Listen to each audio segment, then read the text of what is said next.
जय हिंद दोस्तों, स्वागत है आपका हमारे YouTube चैनल में। आज के वीडियो में हम लेकर आए हैं आपके लिए यहाँ पर महत्वपूर्ण क्वेश्चन आंसर हिंदी साहित्य में। तो वीडियो को पूरा अवश्य देखिएगा। अगर आप चैनल पर पहली बार आए तो चैनल को सब्सक्राइब कर लें, वीडियो को लाइक कर लें और ज़्यादा से ज़्यादा वीडियो को शेयर करें। रोज आपके लिए क्लास लाई जाती है। तो आज का अपना यहाँ पर फर्स्ट क्वेश्चन देखिएगा, भक्ति का सर्वप्रथम उल्लेख किस ग्रंथ में मिलता है। ये आपके लिए यहाँ पर 51 में बताना है। सही आंसर क्या होगा चयन कीजिएगा। महत्वपूर्ण क्वेश्चन दिया गया है, क्या होगा सही आंसर बताइए। 4 विकल्प आपके दिए गए हैं। महत्वपूर्ण क्वेश्चन आपसे यहाँ पर पूछा गया है, भक्ति का सर्वप्रथम उल्लेख किस ग्रंथ में मिलता है। तो आप सभी लोग बता रहे कि श्वेता उपनिषद में। विकल्प नंबर 1 आप सभी का यहाँ पर सही आंसर होगा, बिल्कुल सही। अगला क्वेश्चन देखिएगा, ईसवी सन में कितने वर्ष जोड़ने पर विक्रमी संवत बनता है, बताइए। चयन कीजिएगा क्वेश्चन नंबर 52 में क्या होगा सही आंसर। ईसवी सन में कितने वर्ष जोड़ने पर विक्रमी संवत बनता है। 60 वर्ष, 57 वर्ष, 64 वर्ष, 80 वर्ष। तो आप सभी का यहाँ पर सही आंसर है। क्या है सही आंसर। क्वेश्चन नंबर 52 में आप सभी का सही आंसर है बी वाला विकल्प, यानी कि 57 वर्ष आप अगर जो है ईसवी में सन में जोड़ते हैं तो क्या बनता है, संवत बनता है, संवत। तो बिल्कुल सही आंसर है। अगला क्वेश्चन देखिएगा, सगुण भक्ति का मूल कहाँ माना जाता है। ये आपसे पूछा गया है 53 में। बताइएगा आनंद जी, कल्पना जी, लवली जी। उत्तरी भारत, पश्चिमी भारत, पूर्वी भारत, दक्षिणी भारत, सगुण भक्ति का मूल कहाँ माना जाता है। 53 में आप सभी को चयन करना है। तो 53 में आप सभी का सही आंसर होगा विकल्प नंबर डी, यानी कि दक्षिणी भारत आप सभी का सही आंसर होगा। विकल्प नंबर डी आप सभी का यहाँ पर सही आंसर होगा। अगला क्वेश्चन यहाँ पर देखिएगा, क्वेश्चन नंबर आपसे यहाँ पर पूछा गया है, निर्गुण भक्ति का आदि स्रोत कदाचित कौन सा उपनिषद माना जाता है। चंगन में आपके लिए चयन करना है। चंगन में क्या होगा सही आंसर। निर्गुण भक्ति का आदि स्रोत कदाचित कौन सा उपनिषद माना जाता है। क्वेश्चन नंबर 54 है। 4 विकल्प आपके दिए गए हैं और आप सभी का यहाँ पर पार्वती जी, मंदाकिनी जी सही आंसर होगा। विकल्प नंबर बी, यानी कि श्वेता उपनिषद आपका सही आंसर होगा। विकल्प नंबर 2 जिन्होंने भी बताया है उनका यहाँ पर सही आंसर होगा, बिल्कुल सही। अगला क्वेश्चन यहाँ पर देखिएगा, बीजक के संकलनकर्ता और संपादक कौन थे, बताइएगा। धर्मदास थे, गुरु नानक, रैदास या फिर मीराबाई। क्वेश्चन नंबर आपसे यहाँ पर 55 पूछा गया है, क्या होगा सही आंसर। बीजक के संकलनकर्ता और संपादक कौन माने जाते हैं। 55 में आपको चयन करना है और आप सभी का सही आंसर आ रहा है विकल्प नंबर 1 धर्मदास यहाँ पर सही आंसर होगा। धर्मदास आप सभी का यहाँ पर सही आंसर है। विकल्प नंबर 1 जिन्होंने भी चयन किया है उनका यहाँ पर सही आंसर है। अगला क्वेश्चन देखिएगा, बरवई नायिका वेद ग्रंथ जो है ये ग्रंथ किनका माना जाता है। 56 में आपको चयन करना है। अमीर खुसरो, रैदास, रहीम या फिर बिहारी, ये 4 विकल्प दिए गए हैं। बताइएगा क्या होगा सही आंसर। बरवई नायिका वेद ग्रंथ के रचयिता आपके लिए चयन करना है 56 में। तो 56 का सही आंसर है विकल्प नंबर आपका यहाँ पर क्या होगा सही आंसर, सी सही आंसर है। रहीम आपका सही आंसर होगा। बरवई नायिका वेद ग्रंथ के रचयिता जो हैं वह रहीम माने जाते हैं। विकल्प नंबर सी वाला जो है वह आप सभी का यहाँ पर सही आंसर होगा। बहुत बढ़िया, बिल्कुल सही आंसर चयन किया है। अगला क्वेश्चन यहाँ पर देखिएगा, क्वेश्चन नंबर आपसे यहाँ पर पूछा है, 57 की मोह मुदगर की रचनाकार कौन है। हाँ बताइएगा, मोह मुदगर के रचनाकार कौन माने जाते हैं। यहाँ पर अपन जो है व्याकरण पढ़ते हैं इस क्लास में, लेकिन अभी व्याकरण के जो क्वेश्चन है वह है नहीं है, कंप्लीट हो गए जितने भी क्वेश्चन थे। अब आगे अपन और चालू करेंगे। अभी जो है हिंदी साहित्य के प्रैक्टिस अपन यहाँ पर कर लेते हैं। इसमें मोह मुदगर के रचनाकार कौन माने जाते हैं, मनीषा जी। तो आप सभी का यहाँ पर सही आंसर होगा डी वाला विकल्प शंकराचार्य, आप सभी का यहाँ पर सही आंसर होगा। विकल्प नंबर 4 आप लोगों ने जिन्होंने भी चयन किया है उनका यहाँ पर सही आंसर होगा। शंकराचार्य सही आंसर है। सुंदर विलास के रचयिता कौन माने जाते हैं? 58 में आपको बताना है कबीरदास हैं, मलुकदास हैं, सुंदरदास हैं या फिर रैदास हैं। 58 में आपको चयन करना है सुंदर विलास जो रचना है ये रचना किनकी मानी जाती है बताइएगा। महत्वपूर्ण रचना पूछी गई आपसे और आप सभी लोग चयन कीजिएगा। 58 में महत्वपूर्ण क्वेश्चन दिया गया है। विकल्प नंबर सी सही आंसर होगा। सुंदर विलास रचना सुंदरदास की मानी जाती है। सी वाला विकल्प जो है वह आपका सही आंसर होगा। आशा दीवार के रचयिता कौन माने जाते हैं? 59 में आपको चयन करना है, बताइए। आशा दीवार किनकी रचना मानी जाती है? गुरु नानक या फिर गुरु गोविंद सिंह, गुरु अर्जुन देव, गुरु रामदास। तो 59 में आप सभी का सही आंसर है आशा दीवार के रचयिता कौन माने जाते हैं? हंसा जी। तो आप सभी का यहाँ पर सही आंसर आ रहा है 59 में गुरु नानक आपका सही आंसर होगा। गुरु नानक आपका सही आंसर है। विकल्प नंबर आपका 1 जिन्होंने भी चयन किया है उनका सही आंसर होगा। हरडे वाणी जो है किसकी रचनाओं का संग्रह है? ये आपसे पूछा गया। सुंदरदास, दादू, रैदास, रज्जब। क्वेश्चन नंबर 60 आपसे यहाँ पर पूछा गया है हरडे वाणी किनकी रचनाओं का संग्रह माना जाता है? तो 60 में आप सभी का यहाँ पर सही आंसर आ रहा है विकल्प नंबर बी यानी कि दादू। क्या है सही आंसर? दादू आपका यहाँ पर सही आंसर है। विकल्प नंबर बी जो है वह आप सभी का यहाँ पर सही आंसर होगा।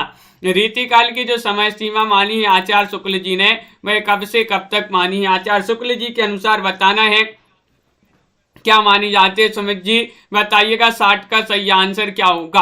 आचार्य रामचंद्र शुक्ल जी जो हैं इन्होंने रीतिकाल की समय सीमा आपके लिए यहाँ पर ध्यान रखना है ईसवी में पूछा है, ईसवी में बताना है। तो 61 में आप सभी का सही आंसर क्या होगा चयन कीजिएगा। महत्वपूर्ण क्वेश्चन यहाँ पर दिया गया है और आप सभी का सही आंसर है ईसवी पूछा है। ईसवी में आपका 1643 से 1843 आप सभी का यहाँ पर सही आंसर होगा। विकल्प नंबर यहाँ पर सी होगा सही आंसर। सी वाला विकल्प सही आंसर है। बहुत सारे लोग देखो यहाँ पर डी बता रहे हैं। डी जिसमें यहाँ पर ईसवी पूछा पहले ही आपके लिए बता दिया तो भी जो है डी लगाए जा रहे हैं। उत्तर मध्यकाल को रीतिकाल की संज्ञा किसने दी है? क्वेश्चन नंबर 62 में आपके लिए चयन करना है, बताइएगा। बिल्कुल मिश्र बंधु, रामचंद्र शुक्ल, विश्वनाथ प्रसाद मिश्र, रामकुमार वर्मा। तो 62 में आपका सही आंसर आ रहा है उत्तर मध्यकाल को रीतिकाल की जो संज्ञा दी है वह किन्होंने दी है? 62 में आप सभी का सही आंसर आ रहा है विकल्प नंबर आपका यहाँ पर बी सही आंसर होगा। यानी कि यहाँ पर क्या होगा सही आंसर? उत्तर मध्यकाल को रीतिकाल की जो संज्ञा दी है वह रामचंद्र शुक्ल जी ने दी है ये संज्ञा। तो रामचंद्र शुक्ल आपका विकल्प नंबर 2 यहाँ पर सही आंसर है। बिल्कुल सही। अगला क्वेश्चन यहाँ पर देखिएगा, मिश्र बंधुओं ने उत्तर मध्यकाल को क्या नाम दिया है? मिश्र बंधु 3 भाई थे, इन्होंने मिश्र बंधु विनोद नामक एक ग्रंथ लिखा था। मिश्र बंधु विनोद जो कि पूछा ही जाता है। मिश्र बंधु जो हैं श्याम बिहारी, गणेश बिहारी, सुखदेव बिहारी, ये 3 भाई थे। और मिश्र बंधु ने उत्तर मध्यकाल को क्या कहा है? तो इन्होंने 63 में आप सभी का सही आंसर है, इन्होंने कहा है अलंकृत काल। क्या कहा है? अलंकृत काल। विकल्प नंबर आपका सी वाला जो विकल्प है वह आप सभी का यहाँ पर सही आंसर होगा। उत्तर मध्यकाल को श्रृंगार काल नाम किसने दिया है? क्वेश्चन नंबर 64 में आपको बताना है रामचंद्र शुक्ल ने, पंडित विश्वनाथ प्रसाद मिश्र ने, मिश्र बंधु ने, रामकुमार वर्मा ने। 64 में आपको चयन करना है उत्तर मध्यकाल को श्रृंगार काल नाम किसने दिया है? तो आप सभी का यहाँ पर 64 में सही आंसर है विकल्प नंबर बी यानी कि पंडित विश्वनाथ प्रसाद मिश्र आपका यहाँ पर सही आंसर होगा। विकल्प नंबर 2 आप सभी का सही आंसर है। बी वाला विकल्प जिन्होंने भी चयन किया है उन सभी का यहाँ पर सही आंसर होगा। अगला क्वेश्चन यहाँ पर देखिएगा, काल क्रमानुसार रीतिकाल के प्रथम कवि कौन ठहरते हैं? बताइएगा। काल क्रमानुसार बताना है, बताइए। बिहारी हैं, चिंतामणि हैं, पद्माकर हैं, केशवदास हैं। 65वां क्वेश्चन यहाँ पर दिया गया है और 65 में आप सभी का अर्पित जी क्या होगा सही आंसर? काल क्रमानुसार रीतिकाल के प्रथम कवि इनमें से आपको बताना है। तो आप सभी का यहाँ पर 65 में सही आंसर होगा विकल्प नंबर डी आपका सही आंसर है। केशव दास यहाँ पर सही आंसर है। केशव दास आपका सही आंसर होगा। विकल्प नंबर 4 जिन्होंने भी चयन किया है उनका यहाँ पर सही आंसर है। बहुत बढ़िया, बिल्कुल सही।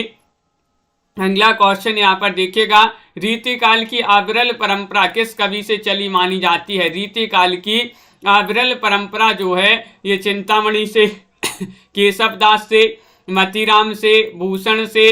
तो क्वेश्चन नंबर 66 में आपका क्या होगा सही आंसर? 66 में आप सभी को चयन करना है। महत्वपूर्ण क्वेश्चन यहाँ पर दिया गया है। 4 विकल्प आपके यहाँ पर दिए गए हैं और रीति की अविरल परंपरा जो है किस कवि से चली मानी जाती है? तो विकल्प नंबर आपका 1 सही आंसर है, चिंतामणि। चिंतामणि आप सभी का यहाँ पर सही आंसर होगा। विकल्प नंबर 1 जिन्होंने भी यहाँ पर चयन किया है उनका यहाँ पर सही आंसर होगा, चिंतामणि सही आंसर है। क्वेश्चन नंबर आपका यहाँ पर 67 पूछा गया है। देखिएगा, आचार्य रामचंद्र शुक्ल ने किस कवि से रीतिकाल का आरंभ माना है? केशव दास से, मतीराम से, या चिंतामणि से, या फिर बिहारी से? तो क्वेश्चन नंबर 67 में आपको चयन करना है। 67 का क्या होगा सही आंसर, बताइए। क्वेश्चन नंबर 67 में आपका सही आंसर है, क्या है सही आंसर? चयन कीजिएगा। महत्वपूर्ण क्वेश्चन यहाँ पर पूछा गया है। रामचंद्र शुक्ल के अनुसार जो है किस कवि से रीतिकाल का आरंभ माना जाता है? तो 67 में आप सभी का सही आंसर है सी, यानी कि चिंतामणि। चिंतामणि आपका यहाँ पर सही आंसर है। विकल्प नंबर 3 जिन्होंने भी चयन किया है उनका यहाँ पर सही आंसर है। श्रृंगार सागर के रचयिता कौन माने जाते हैं? मतीराम है, मोहनलाल मिश्र हैं, बिहारी हैं, केशव दास हैं। 68 में आपको चयन करना है। श्रृंगार सागर के रचयिता कौन माने जाते हैं? ये आपसे यहाँ पर पूछा गया है, बताइएगा। बहुत ही महत्वपूर्ण क्वेश्चन यहाँ पर दिया गया है और आप सभी का सही आंसर आ रहा है 68 में। विकल्प नंबर 1 सही आंसर होगा। श्रृंगार सागर के रचयिता मतीराम माने जाते हैं। कौन माने जाते हैं? मतीराम माने जाते हैं। विकल्प नंबर 1 सही आंसर है, श्रृंगार सागर। कठिन केशव को कठिन काव्य का प्रेत किस आलोचक ने कहा है? वह आलोचक आपके लिए बताना है। रामचंद्र शुक्ल हैं, हजारी प्रसाद द्विवेदी हैं, गिरियेशन हैं, मिश्र बंधु हैं। कौन से वह आलोचक हैं? रिया जी, अनवी जी, रामेंद्र जी, बताइएगा। कौन से वह आलोचक हैं जिन्होंने केशव को कठिन काव्य का प्रेत कहा है? 69 में चयन करना है और 69 में सभी लोग बता रहे हैं कि आचार्य रामचंद्र शुक्ल जी जो हैं इन्होंने कहा। सबसे पहले तो यही पूछा जाता है कठिन काव्य का प्रेत किसे कहा जाता है? केशव दास को। किसने कहा है? रामचंद्र शुक्ल जी ने कहा है। अगला क्वेश्चन यहाँ पर देखिएगा। क्वेश्चन नंबर आपसे यहाँ पर पूछा गया 70। इसमें संदेह नहीं है कि काव्य रीति का सम्यक समावेश पहल आचार्य केशव दास ने किया है। पर हिंदी में रीति ग्रंथों की अविरल और अखंडित परंपरा का प्रवाह केशव की कवि प्रिया के प्राह 50 वर्ष पीछे चला और उसकी एक भिन्न आदर्श को लेकर, केशव के आदर्श को लेकर नहीं। पंक्तियां किसकी मानी जाती हैं? क्वेश्चन नंबर 70 आपसे यहाँ पर पूछा गया है। हजारी प्रसाद द्विवेदी, डॉक्टर रसाल, मिश्र बंधु, रामचंद्र शुक्ल। ये पंक्तियां आपसे पूछी गई हैं, किसकी पंक्तियां मानी जाती हैं 70 में? तो 70 में आपका सही आंसर है रामचंद्र शुक्ल। आपका सही आंसर होगा डी वाला विकल्प आपका सही आंसर है। डी वाला विकल्प आपका सही आंसर होगा। विकल्प नंबर 4 जिन्होंने भी चयन किया है उनका यहाँ पर सही आंसर है। अगला क्वेश्चन देखिएगा, काव्य निर्णय के रचयिता कौन माने जाते हैं? क्वेश्चन नंबर 71 में आप सभी लोग चयन कीजिएगा। काव्य निर्णय के रचयिता बताना है कौन माने जाते हैं। कुलपति मिश्र हैं या फिर यहाँ पर आलम है, भिखारी दास है, मतीराम है। तो क्वेश्चन नंबर 71 में आप सभी के लिए चयन करना है मंदाकिनी जी, प्रमोद जी। विकल्प नंबर सी आप सभी का सही आंसर है। काव्य निर्णय जो है भिखारी दास की रचना मानी जाती है। विकल्प नंबर आप सभी का यहाँ पर सी वाला जो विकल्प है वह आप सभी का यहाँ पर सही आंसर होगा। भिखारी दास आप सभी का सही आंसर है। आधुनिक काल की समय सीमा मानी गई है। कब से कब तक जो है आधुनिक काल की समय सीमा मानी गई है?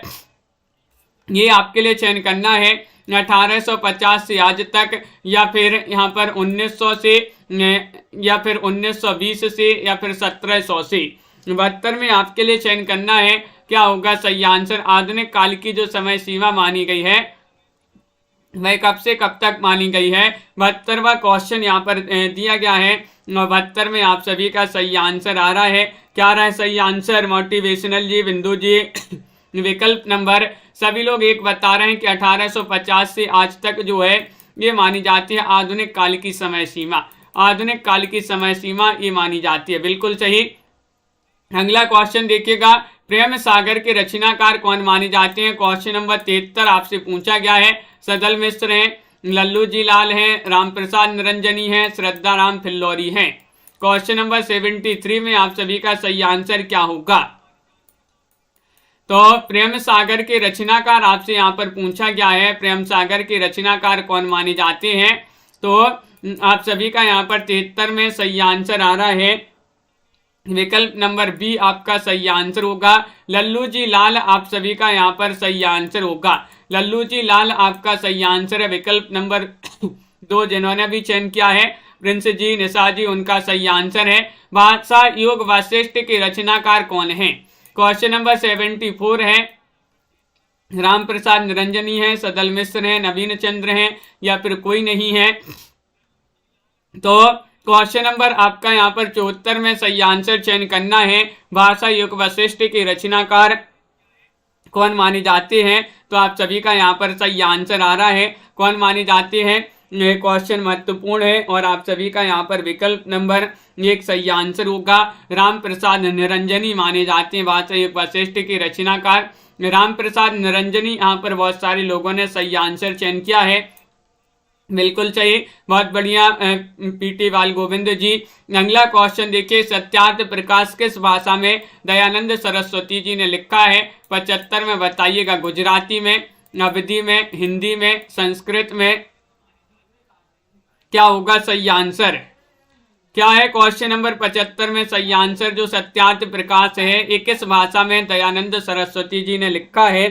75 में चयन कीजिएगा, महत्वपूर्ण क्वेश्चन यहाँ पर दिया गया है, 4 विकल्प दिए गए हैं और आप सभी का सही आंसर है हिंदी। हिंदी आपका यहाँ पर सी वाला जो विकल्प है वह आप सभी का यहाँ पर सही आंसर है, बिल्कुल सही। विकल्प नंबर 3 जिन्होंने भी चयन किया है हिंदी, उनका यहाँ पर सही आंसर होगा। अगला क्वेश्चन यहाँ पर देखिएगा, हिंदी का प्रथम उपन्यास कौन सा माना जाता है। साथ में आपके लिए जो है वीडियो को लाइक अवश्य कर लेना है, जिन्होंने अभी तक वीडियो को लाइक नहीं किया है, और एक बार शेयर कर दें ताकि सभी लोग जो है इस क्लास से जुड़ जाएं। और हिंदी का प्रथम जो उपन्यास माना जाता है वह माना जाता है कौन सा। 76 में आप सभी का सही आंसर होगा परीक्षा गुरु। परीक्षा गुरु आपका सही आंसर है। परीक्षा तो निवास पर होगी, लाला श्रीनिवास दास का ये माना जाता है हिंदी का प्रथम उपन्यास परीक्षा गुरु। डी वाला विकल्प आपका यहाँ पर सही आंसर होगा। भाग्यवती उपन्यास के रचयिता कौन माने जाते हैं। क्वेश्चन नंबर 77 आपसे पूछा गया, ईश्वर दास हैं या फिर जैनेन्द्र हैं, श्रद्धा राम फिल्लौरी हैं, या फिर यहाँ पर राजेंद्र वाला हैं। भाग्यवती उपन्यास किनका माना जाता है। क्वेश्चन महत्वपूर्ण है और आप सभी का यहाँ पर सही आंसर आ रहा है, क्या रहा है सही आंसर। तो अपन ने इसको याद किया था कैसे, भाग्य पर श्रद्धा रखो, भाग्य पर श्रद्धा रखो, तो श्रद्धा से श्रद्धा राम फिल्लौरी हो जाएंगे, भाग्य से भाग्यवती। तो भाग्यवती उपन्यास जो है श्रद्धा राम फिल्लौरी जी का माना जाता है, सी वाला विकल्प सही आंसर होगा। प्रजा हितैषी नामक पत्र कहाँ से निकलता था। कानपुर से, आगरा से, कलकत्ता से, इलाहाबाद से। 78 में चयन कीजिएगा।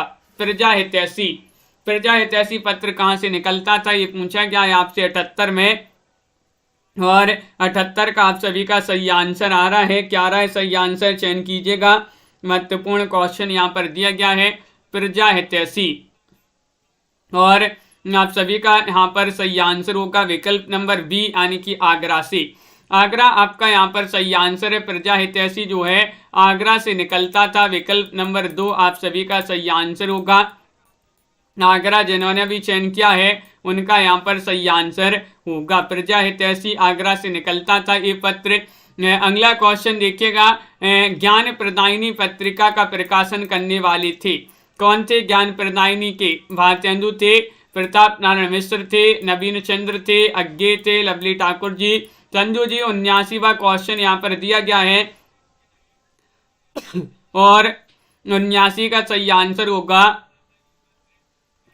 क्या होगा सही आंसर? 79 में चयन करना है। ज्ञान प्रदायिनी पत्रिका का प्रकाशन करने वाले कौन थे? तो आप सभी का सी आंसर होगा नवीन चंद्र। कौन थे? नवीन चंद्र। आप सभी का यहाँ पर सी वाला जो विकल्प है वह आप सभी का यहाँ पर सही आंसर होगा, बिल्कुल सही। अगला क्वेश्चन यहाँ पर देखिएगा, सितारे हिंद किस लेखक का उपनाम था? 80 में बताना है। 80 में आपको चयन करना है राजा शिव प्रसाद, राजा लक्ष्मण सिंह, हरिश्चंद्र या फिर प्रेमचंद।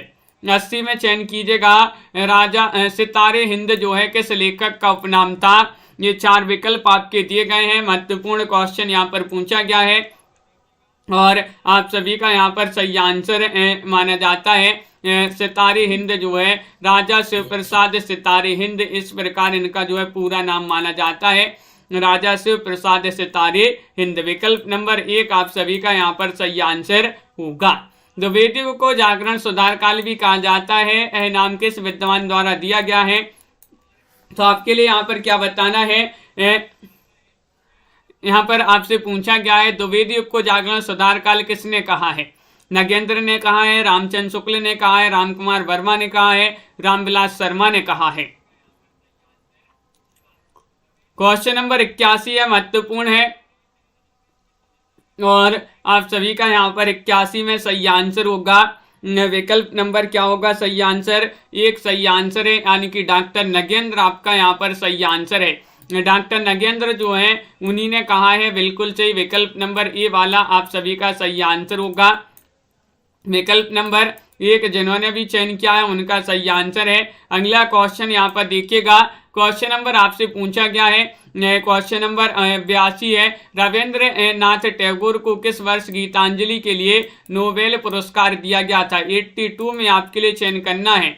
1915 में, 1913 में, 1918 में, 1910 में, ये 4 विकल्प हैं और आप सभी का सही आंसर है गीतांजलि के लिए बताना है। रविन्द्रनाथ ठाकुर जो है इनके लिए गीतांजलि के लिए नोबेल पुरस्कार दिया गया था और आप सभी का यहाँ पर सही आंसर होगा 82 में। विकल्प नंबर बी आपका सही आंसर है। 1913 आपका यहाँ पर सही आंसर होगा। 1913 आप सभी का यहाँ पर सही आंसर है। गीता रहस्य ग्रंथ के रचयिता कौन माने जाते हैं? गीता रहस्य ग्रंथ जो है सूरदास का है, तुलसीदास, हजारी प्रसाद द्विवेदी, बाल गंगाधर तिलक। 83 में आपको चयन करना है। 83 में क्या होगा सही आंसर? गीता रहस्य ग्रंथ के रचयिता कौन माने जाते हैं? चयन कीजिएगा। महत्वपूर्ण क्वेश्चन यहाँ पर दिया गया है, 4 विकल्प है और आप सभी का सही आंसर आ रहा है विकल्प नंबर डी, बाल गंगाधर तिलक जी जो हैं उन्हीं का ये ग्रंथ माना जाता है। कौन सा? गीता रहस्य है। गीता रहस्य ग्रंथ जो है बाल गंगाधर तिलक का माना जाता है। बहुत बढ़िया। अगला क्वेश्चन देखिएगा, सरस्वती पत्रिका का प्रकाशन प्रारंभ हुआ था, कब से प्रारंभ हुआ था? 1903 ईस्वी, 1893 ईस्वी, 1901 ईस्वी, 1900 ईस्वी, ये 4 विकल्प हैं। सरस्वती पत्रिका जो कि सभी के लिए पता होगा, कई बार अपन पढ़े हैं, बहुत ही महत्वपूर्ण क्वेश्चन ये पूछा गया है। जल्दी से एक बार वीडियो को लाइक अवश्य कर लेंगे सभी लोग जिन्होंने अभी तक लाइक नहीं किया है और आप सभी का सही आंसर आ रहा है। सरस्वती पत्रिका का प्रकाशन जो है 1900 ईस्वी माना जाता है। डी वाला विकल्प आपका 84 में सही आंसर होगा। 85वां क्वेश्चन यहाँ पर क्या पूछा गया है, सरस्वती पत्रिका का प्रकाशन कहाँ से होता था? इसका प्रकाशन इलाहाबाद से, काशी से, कानपुर से, कलकत्ता से। 85 में आप सभी के लिए चयन करना है सरस्वती पत्रिका का प्रकाशन कहाँ से होता था। 85 में चयन कीजिएगा। 4 विकल्प आपके दिए गए हैं, महत्वपूर्ण क्वेश्चन है। सभी लोग विकल्प नंबर बी बता रहे हैं कि काशी से जो है सरस्वती पत्रिका का प्रकाशन होता था। विकल्प नंबर 2 आप सभी का सही आंसर है, काशी आपका सही आंसर है। बहुत बढ़िया, बिल्कुल सही। अगला क्वेश्चन यहाँ पर देखिएगा, महावीर प्रसाद द्विवेदी ने सरस्वती के संपादक का कार्यभार किस वर्ष संभाला था? बताइए किस वर्ष संभाला था, ये आपसे पूछा गया है। ये आपको चयन करना है 1903 में, 1920 में, 1902 में, 1905 में। तो क्वेश्चन नंबर आपका यहाँ पर 86 पूछा गया है और 86 में आप सभी का सही आंसर आ रहा है। महावीर प्रसाद द्विवेदी ने सरस्वती के संपादक का कार्यभार संभाला है कब? 1903 ईस्वी आपका सही आंसर होगा। 1903 ईस्वी से 1920 ईस्वी तक इन्होंने इस पत्रिका का जो है कार्यभार संभाला था, सरस्वती पत्रिका का। बिल्कुल सही, विकल्प नंबर 1 आपका सही आंसर होगा। अरविंद जी, महावीर प्रसाद द्विवेदी जी की हे कविते शीर्षक कविता किस वर्ष प्रकाशित हुई थी? हे कविते बताइए। क्वेश्चन महत्वपूर्ण है। 1903 में, 1902 में, 1900 में, 1905 में। क्वेश्चन नंबर 87 में आपको चयन करना है, बताइए। विशाल जी क्या होगा सही आंसर? चयन करिएगा सभी लोग। महावीर प्रसाद द्विवेदी जी की हे कविते शीर्षक कविता किस वर्ष प्रकाशित हुई थी? 87 में आपका सी सही आंसर होगा।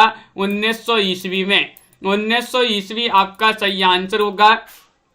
विकल्प नंबर सी आप सभी का यहाँ पर सही आंसर होगा। सॉरी, 1900 ईस्वी आपका सी वाला विकल्प होगा सही आंसर। सरस्वती के प्रकाशक कौन थे? क्वेश्चन नंबर 88 में आपके लिए बताना है कौन थे सरस्वती के प्रकाशक। चिंतामणि घोष थे, रामचंद्र शुक्ल थे, प्रसाद थे, निराला थे। 88 में आप चयन कीजिएगा। महत्वपूर्ण क्वेश्चन यहाँ पर पूछा गया है, क्या होगा सही आंसर? सरस्वती के प्रकाशक कौन थे ये पूछा गया है 88 में, और 88 में आप सभी का सही आंसर आ रहा है। क्या आ रहा है सही आंसर? विकल्प नंबर 1 चिंतामणि घोष आपका सही आंसर होगा। चिंतामणि घोष जिन्होंने भी चयन किया है उनका यहाँ पर सही आंसर है। संपत्ति शास्त्र पुस्तक के रचनाकार कौन है? 89 में आपको बताना है रामचंद्र शुक्ल हैं, महावीर प्रसाद द्विवेदी हैं, अज्ञेय हैं, नगेंद्र हैं। 89 में चयन कीजिएगा। संपत्ति शास्त्र पुस्तक जो है किनकी मानी जाती है? महत्वपूर्ण क्वेश्चन यहाँ पर दिया गया है। और विकल्प नंबर आपका यहाँ पर क्या होगा सही आंसर? बी बहुत सारे लोग बता रहे हैं अनंत जी, बी यानी कि महावीर प्रसाद द्विवेदी की पुस्तक मानी जाती है। कौन सी? संपत्ति शास्त्र। विकल्प नंबर 2 आप सभी का यहाँ पर सही आंसर होगा। बिल्कुल सही। अगला क्वेश्चन यहाँ पर देखिएगा। काशी नागरी परिचालनी सभा की स्थापना किस वर्ष हुई थी? 1893 में, 1900 में, 1903 में, 1905 में। काशी नागरी परिचालनी सभा की पूछा गया चंद्रपाल जी 90 में, और 90 में आप सभी का सही आंसर आ रहा है। क्या आ रहा है सही आंसर? काशी नागरी परिचालनी सभा की स्थापना किस वर्ष हुई थी? 1893 आप सभी का सही आंसर होगा। क्या है सही आंसर? 1893 ईस्वी में इसकी स्थापना हुई थी। विकल्प नंबर 1 आप सभी का यहाँ पर सही आंसर है। हिंदी उद्धारणी प्रतिनिधि महासभा कहाँ स्थापित की गई? 91 का आंसर बताइए। लाइक अवश्य कर लेंगे सभी लोग जिन्होंने अभी तक लाइक नहीं किया है। अत्तू जी, बिल्कुल। तो आप सभी का यहाँ पर सही आंसर आ रहा है कि हिंदी उद्धारणी प्रतिनिधि महासभा कहाँ स्थापित की गई थी? लखनऊ में, इलाहाबाद में, कानपुर में, प्रयाग में। क्वेश्चन 91 है और 91 का सही आंसर आ रहा है प्रयाग आपका सही आंसर है। हिंदी उद्धारणी प्रतिनिधि महासभा जो है ये कहाँ पर स्थापित की गई थी? ये सभा जो है प्रयाग में स्थापित की गई थी। डी वाला जो विकल्प है वह आप सभी का सही आंसर होगा। छायावाद को मधुचर्या किस आलोचक ने कहा है? पंडित रामचंद्र शुक्ल ने, नंद दुलारी वाजपेयी ने, अज्ञेय ने, रामकुमार वर्मा ने। 92वां क्वेश्चन यहाँ पर पूछा गया है। छायावाद को मधुचर्या किस आलोचक ने कहा है? ये आपको चयन करना है। महत्वपूर्ण क्वेश्चन है। 4 विकल्प आपके दिए गए हैं और आप सभी का यहाँ पर सही आंसर आ रहा है। विकल्प नंबर यहाँ पर 1 सही आंसर है, यानी कि रामचंद्र शुक्ल आपका सही आंसर होगा। रामचंद्र शुक्ल जिन्होंने भी चयन किया है उनका यहाँ पर सही आंसर है। बहुत बढ़िया, सभी लोगों ने विकल्प नंबर ये चयन किया है। जिन्होंने भी चयन किया उनका सही आंसर होगा।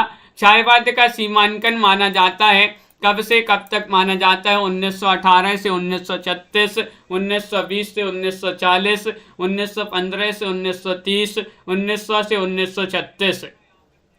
बताइए, क्षयवाद का सीमांकन माना जाता है कब से कब तक माना जाता है?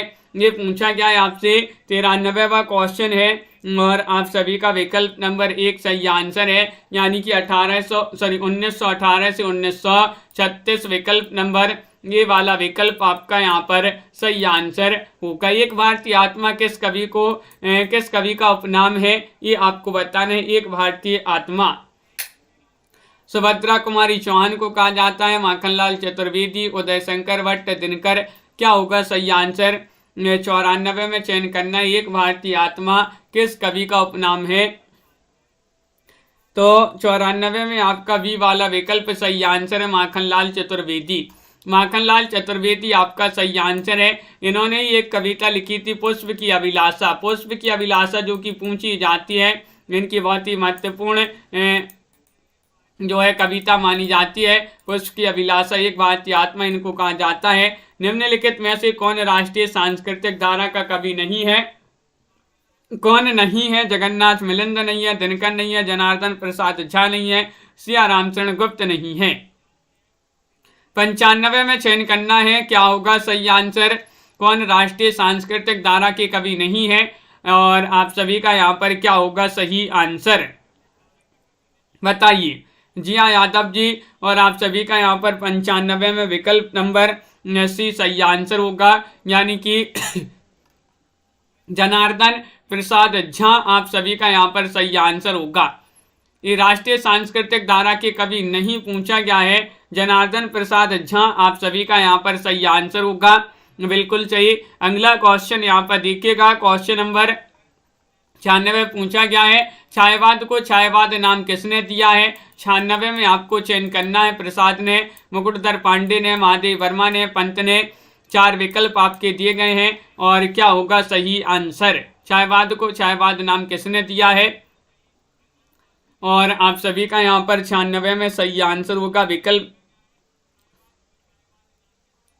क्या होगा सही आंसर? 96 में विकल्प नंबर बी आपका सही आंसर है, मुकुटधर पांडे। मुकुटधर पांडे जो है, इन्होंने छायावाद को छायावाद नाम दिया है। अगला क्वेश्चन यहाँ पर देखिएगा, क्या पूछा गया है? वन का महत्व, प्रकृति पर्यवेक्षण, प्रेम का स्वच्छंद भंगियों में चित्रण, कथा गीत का प्रयोग तथा काव्य भाषा में खड़ी बोली की स्वीकृति किस युग की विशेषताएं मानी जाती है? आदिकाल की, रीतिकाल की, भारतेंदु युग की, छायावाद की। 97 में आपको चयन करना है। क्या होगा सही आंसर? 97 में चयन कीजिएगा। महत्वपूर्ण क्वेश्चन यहाँ पर दिया गया है और विकल्प नंबर आपका यहाँ पर जो डी है छायावाद, वह आप सभी का सही आंसर होगा। ये सभी जो है छायावाद की विशेषताएं मानी जाती हैं। विकल्प नंबर 4 सही आंसर है। छायावादी काव्य धारा के समानांतर एक कौन सी काव्य धारा चलती रही? लाइक भी करते जाइएगा सभी लोग जिन्होंने लाइक नहीं किया है। 98 में बताना है, छायावादी काव्यधारा के समानांतर कौन सी काव्यधारा चलती रही? तो 98 में आप सभी का यहाँ पर सही आंसर है, विकल्प नंबर 1 सही आंसर होगा, यानी कि राष्ट्रीय सांस्कृतिक काव्यधारा। राष्ट्रीय सांस्कृतिक काव्यधारा आपका जो 98 में ये वाला विकल्प है, वह आप सभी का सही आंसर होगा। यथार्थवाद और छायावाद निबंध के रचयिता कौन माने जाते हैं? जयशंकर प्रसाद हैं, निराला है, महादेव वर्मा है, बालकृष्ण शर्मा है। 99 में आपके लिए चयन करना है। क्या होगा सही आंसर? यथार्थवाद और छायावाद निबंध के रचयिता कौन माने जाते हैं? 99 में आप सभी का सही आंसर है, विकल्प नंबर आपका यहाँ पर 1 सही आंसर होगा, जयशंकर प्रसाद। विकल्प नंबर ए वाला जिन्होंने भी चयन किया है जयशंकर प्रसाद, उनका सही आंसर है। अगला क्वेश्चन यहाँ पर दिया है, मुंशी प्रेमचंद द्वारा रचित कहानी नमक का दरोगा बताना है किस कहानी संग्रह में संग्रहित है? बताइए। 100वां क्वेश्चन यहाँ पर पूछा गया है, महत्वपूर्ण क्वेश्चन यहाँ पर दिया गया है और 100 में आप सभी का सही आंसर आ रहा है, मुंशी प्रेमचंद द्वारा रचित कहानी नमक का दरोगा किस कहानी संग्रह में संग्रहित है? तो विकल्प नंबर बी आपका सही आंसर होगा, पंच परमेश्वर।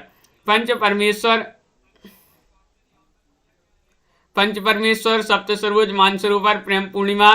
तो आप सभी का यहाँ पर क्या है सही आंसर? नमक का दरोगा किस कहानी संग्रह में संग्रहित है? तो विकल्प नंबर आपका सी सही आंसर होगा। सी वाला विकल्प यहाँ पर सही आंसर है, बिल्कुल सही। सी जिन्होंने भी चयन किया है 100 का, उनका यहाँ पर सही आंसर होगा। सभी के लिए बहुत बहुत धन्यवाद। इस प्रकार जो है महत्वपूर्ण क्वेश्चन आंसर थे।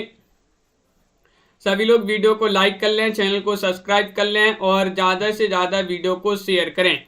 रोज आपके लिए क्लास लाई जाती है। सी आपका यहाँ पर मानसरोवर आपका सही आंसर होगा, बिल्कुल सही। विकल्प नंबर 3 जिन्होंने भी चयन किया है मानसरोवर, उनका सही आंसर है। बहुत बढ़िया, इस प्रकार के महत्वपूर्ण क्वेश्चन आंसर थे आज की क्लास में। सी होगा मानसरोवर, बिल्कुल सही, बहुत बढ़िया। तो सभी के लिए बहुत बहुत धन्यवाद। इसी प्रकार से आपके लिए महत्वपूर्ण क्वेश्चन आंसर आते रहेंगे। सबके लिए चैनल को सब्सक्राइब अवश्य करना है। लाइक अभी तक जिन्होंने नहीं किया है, वीडियो को एक बार लाइक कर लें और ज़्यादा से ज़्यादा वीडियो को शेयर करें। रोज आपके लिए क्लास लाई जाती है। अगली क्लास आपकी 10 बजे होगी रात्रि में, हिंदी साहित्य के, जहाँ पर महत्वपूर्ण क्वेश्चन करवाए जाते हैं। तो सभी लोग शेयर कर दें एक बार वीडियो को और लाइक अवश्य कर लेंगे। सभी के लिए बहुत बहुत धन्यवाद। मिलते हैं अगली क्लास में, तब तक के लिए सभी के लिए जय हिंद।